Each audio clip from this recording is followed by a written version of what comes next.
estuvieron gobernando hasta hace un año atrás.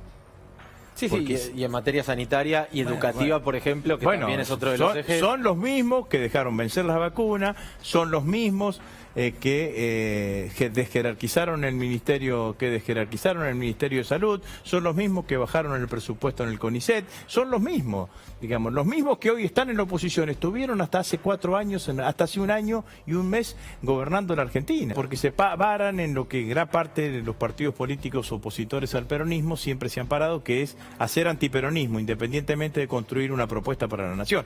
Lo que yo les digo a esos dirigentes políticos es que ellos tuvieron oportunidad de gobernar hasta hace un año atrás. Y que si los argentinos decidieron otro camino, es porque ellos no pudieron, no supieron o no quisieron. Horario, ¿cómo anda Agustín Rossi?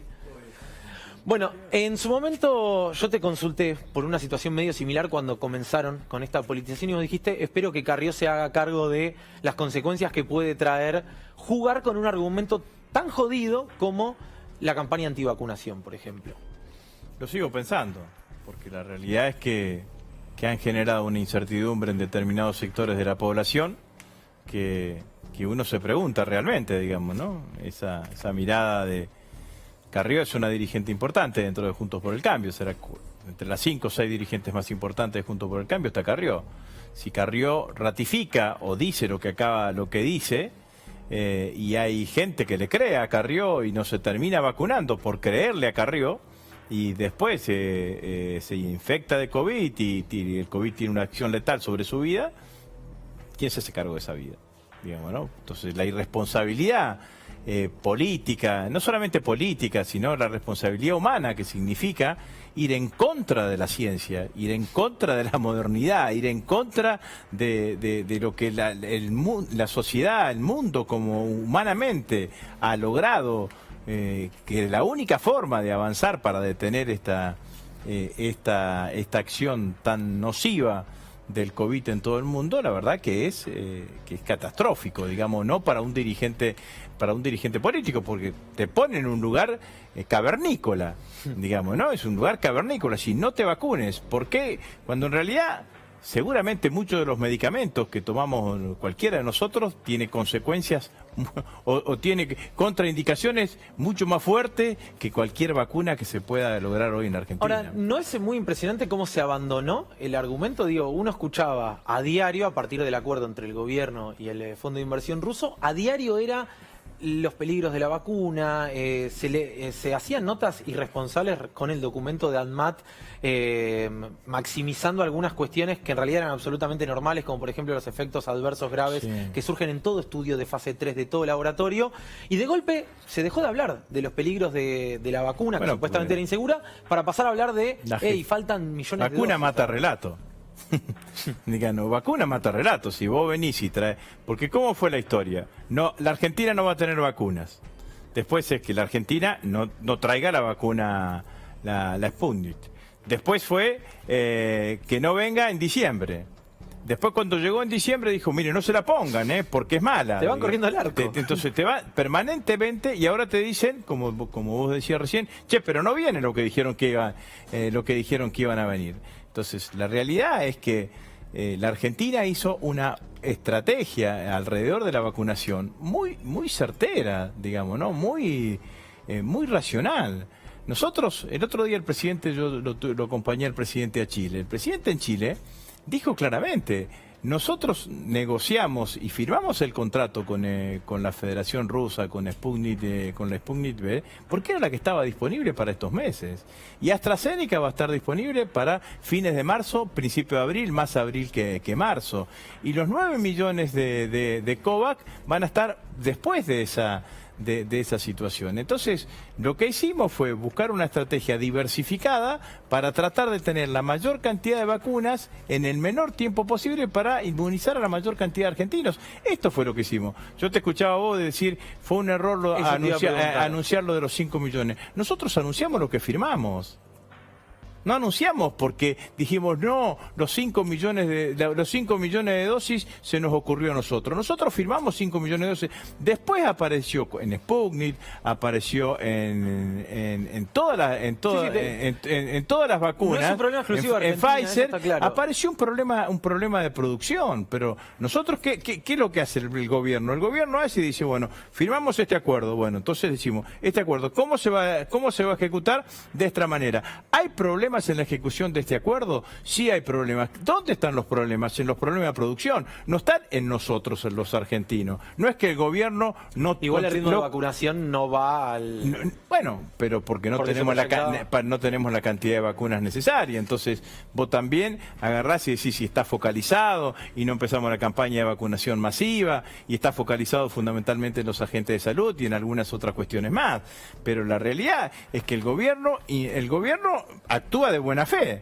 Si firma un convenio, firma un contrato y después el otro, que también lo hace de buena fe, dice, mirá, tenemos problemas de producción, como lo tiene Pfizer y ha generado todo esto que ha generado en el marco de la Unión Europea. Entonces, después está la otra cosa. ¿Es entendible el problema de producción? Sí es entendible. Yo lo que quiero decir es que hace un año y un mes que tuvimos el primer caso de COVID en el mundo. El 31 de diciembre del 2019. En menos de un año, la ciencia hizo lo que antes se hacía en muchísimo tiempo. Entonces vos tenías que investigar, tenías que experimentar, tenías que convalidar ante los órganos competentes, tenías que producir, tenías que industrializar, tenías que distribuir y tenías que vacunar. Todo eso se hizo en un año. Entonces, ¿existe un cuello de botella ahora en la industrialización? Sí. ¿Lo tienen todas las vacunas del mundo? Sí. ¿Lo tienen todas las vacunas que están dando vuelta? ¿Eso afecta a los países? Sí. ¿Por qué? Porque todos los países quieren una mayor mucho más cantidad. a la Argentina en relación a esto que estamos viendo, ¿no? Bueno. Está quinta en América en cuanto a vacunación. Y ni que hablar en relación a habitantes, pues Brasil vos ves 2.210.000, pero tiene una población exageradamente mayor. Bueno, pero claramente que... 220 millones. Pero claramente que es así. Ahora, cuando uno mira y pone la fotografía de cómo vamos a estar durante todo el año, vos decís 20 millones más 10. Que es lo que tenemos con Sputnik, 20 millones con la opción de 10 más a solicitud de la Argentina, 22.400.000 con AstraZeneca, 9 millones con COVAX, eso es lo que tenemos firmado. Además, seguimos negociando con Pfizer, seguimos negociando con las vacunas chinas, el presidente tuvo una comunicación con los titulares de Moderna, entonces estamos trabajando para tratar de llegar y dar la mejor respuesta en el marco de todo lo que significa la emergencia en el que se mueve la totalidad de los países del mundo.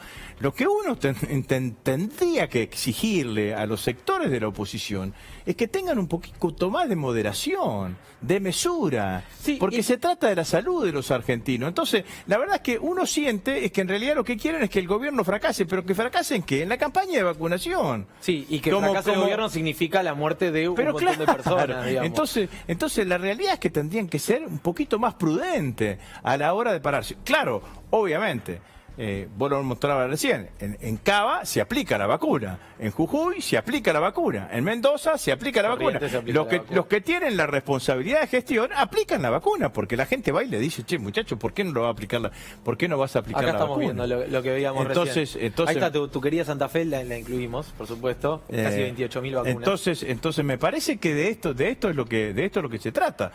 Ahora, bueno, la Argentina tiene este sistema político y tiene esta oposición política que vuelvo a decir. Además, digo, estuvieron gobernando hasta hace un año atrás. Sí, y en materia sanitaria y educativa, por ejemplo, que también es otro de los ejes. Son los mismos que dejaron vencer las vacunas, son los mismos que desjerarquizaron el Ministerio de Salud, son los mismos que bajaron el presupuesto en el CONICET, son los mismos, digamos, los mismos que hoy están en la oposición, estuvieron hasta hace 4 años, hasta hace un año y un mes gobernando la Argentina. Ahora, da la impresión que no es solo, por ejemplo, respecto a la vacuna, cuando el eje era cuarentena, inmediatamente era nos están coartando la libertad, salgamos a la calle, hagamos manifestaciones en medio de la cuarentena estricta y demás. Y da la impresión que en todas, en cada uno de los ámbitos, cuando es cuarentena, cuando se habla de la vacunación es opongámonos a la vacunación. Cuando se habla de educación, por ejemplo, es salgamos a pedir el máximo, vamos por la presencialidad absoluta y demás, e incluso esto incluye, valga la redundancia, la creación de una fundación como la Fundación Mauricio Macri por la Educación. ¿Cómo lo ves? Bueno, lo cierto es que la oposición se ubicó en un lugar, fundamentalmente la mayoría de la oposición, de oponerse a cualquiera de las acciones políticas que lleva adelante el gobierno, independientemente de analizar la política que lleva adelante el gobierno. Entonces acompañaron en un primer momento todo el proceso de la pandemia, todo el proceso de la cuarentena, y después empezaron a tomar posiciones absolutamente no analizando la política que lleva adelante el gobierno, sino que impugnándola porque la lleva adelante el gobierno.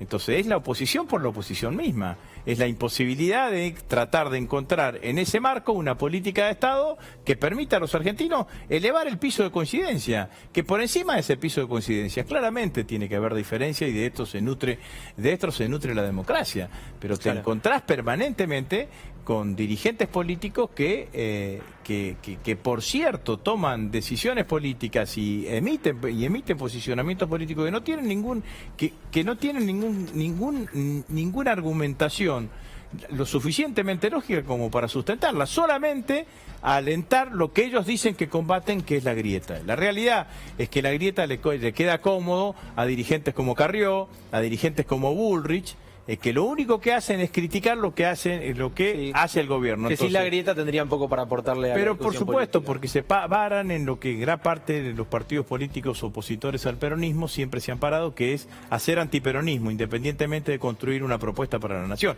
Lo que yo les digo a esos dirigentes políticos es que ellos tuvieron oportunidad de gobernar hasta hace un año atrás. Y que si los argentinos decidieron otro camino, es porque ellos no pudieron, no supieron o no quisieron resolver los problemas de los argentinos. Entonces, la realidad es que lo lógico, lo razonable sería que tengan una posición de un poco más de mesura a la hora de analizar los comportamientos políticos del gobierno. Porque el gobierno está tratando de resolver los problemas que ellos no pudieron resolver. Y algunos los hemos resuelto, como por ejemplo la renegociación de la deuda.